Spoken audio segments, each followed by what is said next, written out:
Isso. Pessoal, então vamos lá. Estou aqui hoje é dia 13 de fevereiro de 2020. Estou aqui no segundo ano do ensino médio, período noturno, na Escola Estadual Chácara Camponesa. Hoje o tema que eu estou tratando aqui com eles é a Agência Econômica do Território Brasileiro, como se formou a economia brasileira.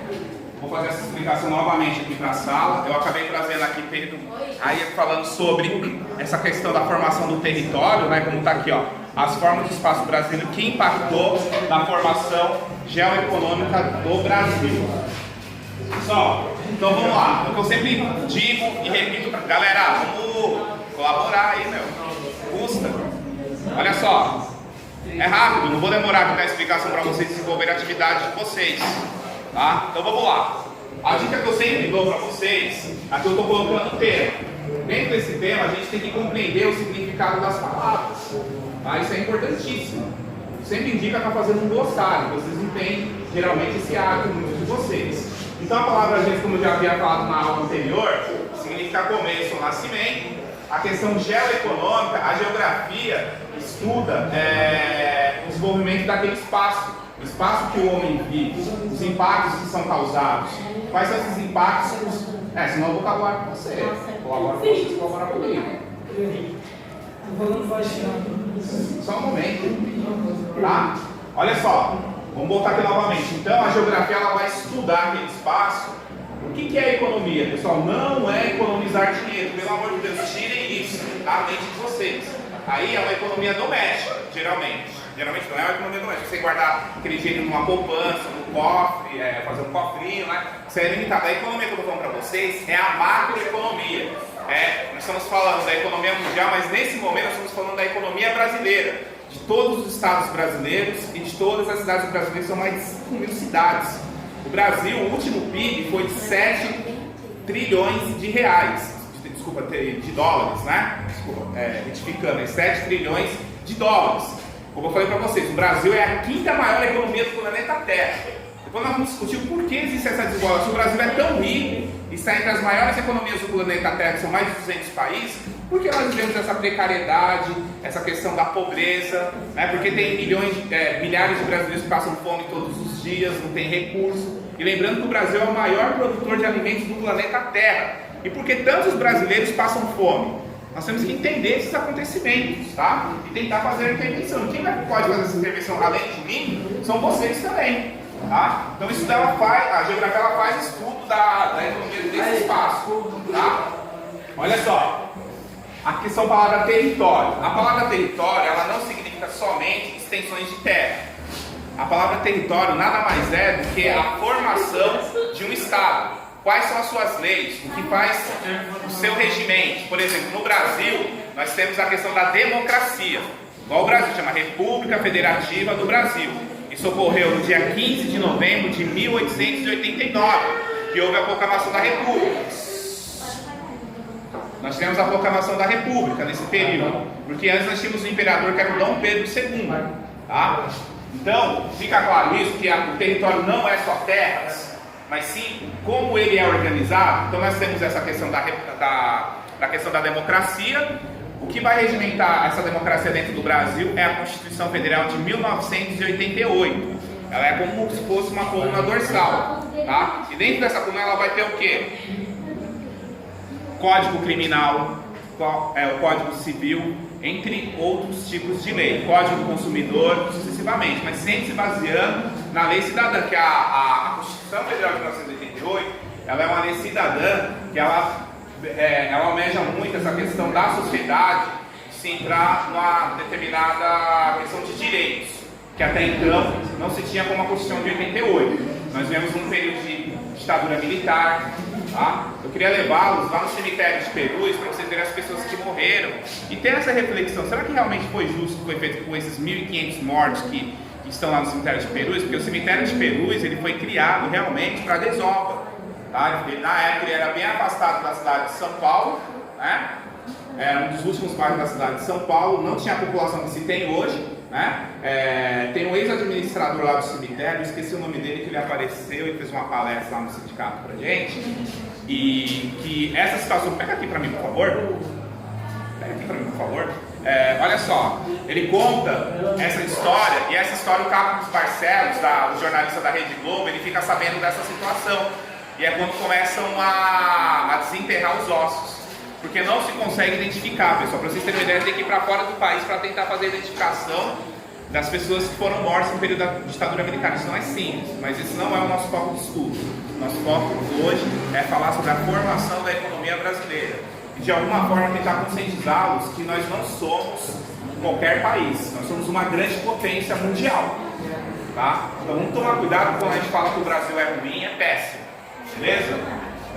Então ficou clara essa questão? Então juntando todos esses fatores aqui com essas palavras-chave, essas 3 palavras-chave, ela vai indicar o quê? Como se iniciou a formação da economia brasileira. Como eu já havia falado na aula anterior, a economia brasileira ela começa com temperos, né? Quando o Brasil foi descoberto no ano de 1500, né? Lembrando que o Brasil só existia na região do Nordeste. O Brasil aumentou o seu tamanho de uma forma extraordinária, tá? Era lá na região do Nordeste. O que era produzido? Drogas dos sertões, outros tipos de temperos que eram apreciados. Aí depois, o problema é o professor. Mais uma vez, digo e repito, né? Eu trabalho com construtivismo, já conversei com uma sala, né? Muita gente não leva a gente a sério. É isso, fica para todo mundo inteiro que assistir as minhas aulas verificar isso aí. Que o problema não sou eu. Aí quando acuso os professores, pais, responsáveis, vem para a sala de aula, ver como é que é o comportamento dos filhos de vocês, antes de culpar a gente. Vamos retomar. Isso aqui é sério, pessoal, isso aqui no mundo inteiro. Por isso que eu não coloco vocês aqui, tá, referente a isso. Não é para poder procurar o culpado, tá bom? Tem uma questão de falta de respeito muito grande. Eu estou provando isso aqui. Eu estou lutando contra isso de uma outra forma, tá?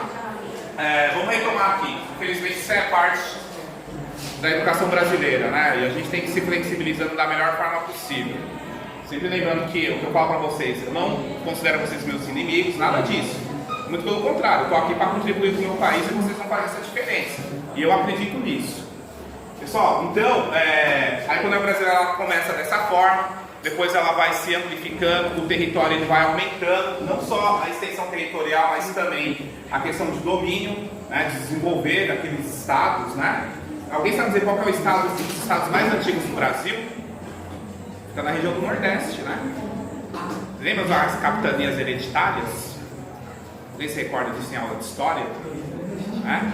Teve uma do Nordeste que prosperou e daqui de São Paulo foi São Vicente, né? Tá? Que acabou prosperando. Porque era assim, pessoal, por que capitanias hereditárias? Vou falar um pouquinho disso aí, a gente já retoma aqui essa questão da lembrando que está envolvendo a questão econômica, o desenvolvimento do Brasil. Portugal, quando descobriu o Brasil, alegava que não tinha recursos para financiar a colonização do Brasil.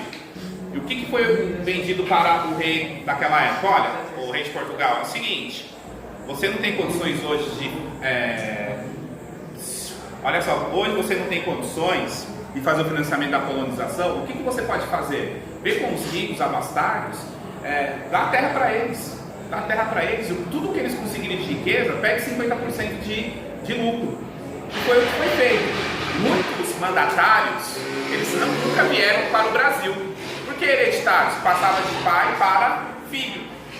Tá? Ninguém acreditava nesse potencial que é o Brasil hoje. Tá? Essa questão das capitanias hereditárias aí. Então, pessoal, depois disso, o que ocorreu com o Brasil? Nós tivemos a época do plantation. O que é o plantation? É a plantação de cana-de-açúcar. Tá? A cana-de-açúcar ela era muito apreciada no exterior. Tá? Porque era só os nobres que consumiam o açúcar. Houve um declínio. Por que esse declínio? O Brasil deixou de exportar uma grande parte para a Europa, né, e outros países, porque criaram o açúcar de beterraba. Tá? Então o açúcar de beterraba ele acabou sendo mais viável para os europeus, certo? Depois nós tivemos a outra fase. Só vou bem simplificar, lembrando que tem vários outros processos nessa questão econômica do Brasil. Eu estou falando dos principais, para não colocar muita informação e também não ficar muito confuso na mente de vocês. A segunda situação, que realmente foi extraordinária no Brasil, foi o café, a monocultura do café. O Brasil ainda é um dos maiores produtores e exportadores de café do planeta Terra, mas nós tivemos um período que foi a crise de 1929 que aconteceu nos Estados Unidos e que também atingiu o Brasil, e o produto primordial que o Brasil trabalhava era o café. Então, se uma saca de café naquela época custava, antes da crise, $100, hipoteticamente, tudo bem? Ela caiu para aproximadamente $20. Então, isso houve um declínio.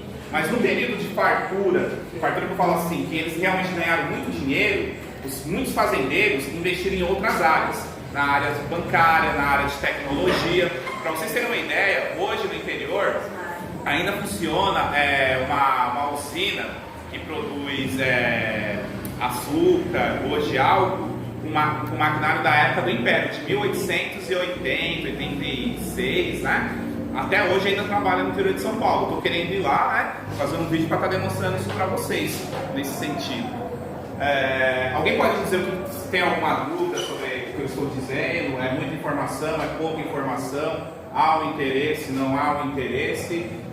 Que assim, citei várias situações aqui, mas lembrando que isso é algo mínimo. Deixa eu só fazer uma leitura da introdução aqui para vocês, da questão das formas do espaço brasileiro, que graças à formação do espaço, nós crescemos a questão da economia. Sempre lembrando que esse dito é verdadeiro, pessoal. Tudo que se planta no Brasil, praticamente é possível dar em que sentido? Você vai lá, planta uma semente de soja, essa semente de soja ela vai crescer, ela vai desenvolver, depois você vai vender essa soja, né? O Brasil é o maior exportador e produtor de soja do planeta Terra. Alguém consome soja aqui? Dificilmente. Nós temos os sucos de soja, né? Mas para que serve a soja? Para poder misturar na ração dos animais para o engordo do animal, como os suínos, são os porcos, né? No caso dos bovinos, que são a vaca, o boi, né? Também para as aves, também, que é o caso do frango, né? Entre outros materiais que são trabalhados, que aí a gente mistura o quê? Soja, milho. Lembrando que eu estive no Porto de Paranaguá. O Porto de Paranaguá é um dos maiores portos do Brasil e do mundo nessa questão de exportação, que lá a especialização é a questão de soja, milho, né? Tem uma estrutura, pessoal, gigantesca. Você vê aquelas filas de caminhões no período de safra. Eu estive lá, eu presenciei isso, filmei isso para vocês, para estar demonstrando esse Brasil para vocês. Por que eu estou falando isso? A maioria de vocês, né? A grande maioria de vocês, o Brasil só existe dentro do bairro de vocês ou ao redor. E vocês não sabem o quanto o país de vocês tem a oferecer a vocês. Isso depende exclusivamente de vocês. É o que eu sempre digo, se eu pudesse pegar um ônibus, uma vez que fosse um cara rico, eu iria fazer vocês terem contato com esse outro Brasil, que é o mesmo, que vocês deveriam conhecer e valorizar, né? E além disso, também conhecer pessoas de outros lugares do mundo. Você vai lá na Avenida Paulista, você vê muito estrangeiro lá, né? Você vê de várias nacionalidades, americanos, japoneses, europeus, né? E eles vêm fazer visitas, né? Dia de domingo, galera, tem mais estrangeiro andando lá no centro velho de São Paulo do que brasileiros. Para conhecer o Farol Santander, que é o antigo prédio do Banesco. Bom, deixa eu só fazer aqui a leitura rapidamente, né? Ó, as formas do Estado brasileiro de Pedro Jäger. Então vamos lá, o que ele fala aqui, né? Vamos lá. Forma geográfica e processo social. A geografia estuda historicamente as formas, objetos e fenômenos que formam a superfície terrestre. Na frase acima, a palavra forma aparece duas vezes, como substantivo e como conjugação do verbo, formar. Com efeito, qualquer objeto, corpo ou com efeito, qualquer objeto, corpo ou resulta de um recorte na matéria que assume determinada forma.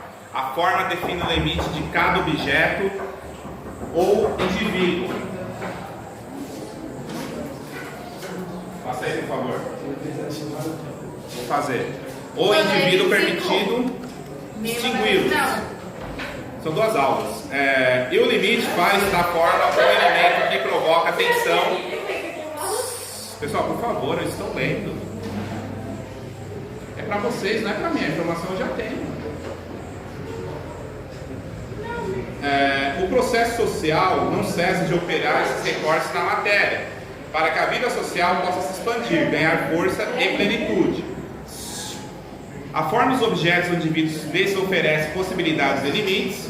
A forma da bicicleta, por exemplo, possibilita-se a servir a longos percursos e com alguma velocidade, porém limitada, o transporte a uma ou duas pessoas por veículo. As formas geográficas também oferecem possibilidades e limites à atuação humana. Os continentes, excetuadas a Austrália e a Antártica, encontram-se deslocados na direção do Polo Norte e determinam de forma afunilada para o sul, na Índia, na África do Sul, na Patagônia. Consequentemente, a maior massa continental se encontra no hemisfério norte, enquanto a massa oceânica é mais extensa no hemisfério sul. Pessoal, aqui ele está detalhando mais aquela questão da geologia mesmo do espaço, né? Mas sempre lembrando que a gente tem que compreender a extensão desse espaço, o que ele tem a oferecer, qual que é a riqueza que pode ser explorada, o que deve ser preservado, porque hoje a sociedade humana está destruindo a natureza de uma forma muito acelerada, muito não, totalmente acelerada, e que a natureza ela não tem tempo de se recompor dessa destruição. Tá? Quem tiver a oportunidade de dar uma olhada no Google Earth, vocês vão ver essa questão da destruição da Amazônia. Lembrando que a Amazônia é a maior floresta do planeta Terra. Os americanos praticamente se acabaram com o tipo de meio ambiente deles. A Europa nem se fala. Eu lembro que eu assisti as Olimpíadas que ocorreu na Grécia. Lá você não viu verde. Lá você não viu verde. Lá você só vê a questão cinzenta, que é mais conhecida como uma floresta de cimento construída pelo quê? Pela sociedade humana. Bom, vou estar encerrando aqui. Agora eu vou pedir uma atividade para eles, referente ao que eles entenderam nesse processo aí. Valeu!